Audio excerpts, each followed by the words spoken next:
Hi అండి, welcome to my channel. ఇంట్లోనే ఈజీగా క్యారెట్ చిప్స్ని ప్రిపేర్ చేసేసుకోవచ్చు. కొంతమంది పిల్లలు క్యారెట్స్ తినరు కదా, ఈ రూపంలో అయినా కొద్దిగా మనం వాళ్ళ చేత క్యారెట్స్ని తినిపించవచ్చు. ఇవి ఎలా ప్రిపేర్ చేసుకోవాలో చూద్దాం రండి. అంతకంటే ముందు వీడియోని లైక్ చేయండి, ఛానల్ని సబ్స్క్రైబ్ చేసుకోండి. ముందుగా క్యారెట్స్ని తీసుకొని శుభ్రంగా వాష్ చేసి వాటి మీద ఉన్న స్కిన్ని రిమూవ్ చేసుకోవాలి.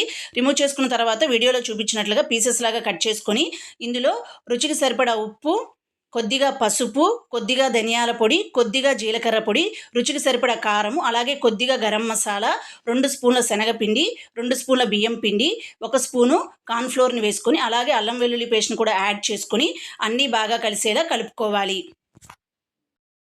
ఇప్పుడు ఇందులో కొద్దిగా వాటర్‌ని స్ప్రింకిల్ చేసుకొని మళ్ళీ ఒకసారి అన్నీ బాగా కలిసేలా కలుపుకొని 10 నుంచి 15 నిమిషాల పాటు పక్కన పెట్టుకోవాలి. ఇప్పుడు స్టవ్ మీద ప్యాన్ పెట్టుకొని ఆయిల్ వేసుకొని ఆయిల్ వేడెక్కిన తర్వాత మనం ముందుగా మ్యారినేట్ చేసి పెట్టుకున్న క్యారెట్ పీసెస్ని వేసుకోవాలి.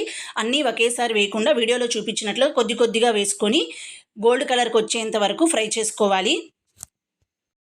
ఈ విధంగా మిగిలిన క్యారెట్ పీసెస్ అన్నిటిని కూడా ఫ్రై చేసుకుంటే ఈజీగా ఇంట్లోనే క్యారెట్ చిప్స్ని ప్రిపేర్ చేసుకోవచ్చు. Thanks for watching. వీడియోని లైక్ చేయండి, ఛానల్ని సబ్స్క్రైబ్ చేసుకోండి.